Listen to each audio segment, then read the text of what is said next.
నైరుతి రుతుపవనాలు వేగంగా విస్తరిస్తూ ఉన్నాయి. 2 రోజుల్లో ఏపీలోకి, వారం రోజుల్లో తెలంగాణలోకి వచ్చే అవకాశం కనిపిస్తూ ఉంది.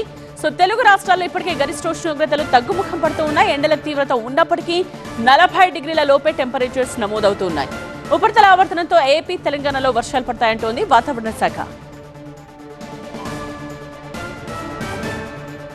నైరుతి రుతుపవనాలకు ఏపీలో అనుకూల వాతావరణం ఉందన్నారు విశాఖ వాతావరణ కేంద్రం అధికారి. అయితే ఎల్నినో ప్రభావంతో ఈసారి వర్షపాతం సాధారణం కంటే 15% తక్కువ ఉంటుందని చెప్తున్నారు.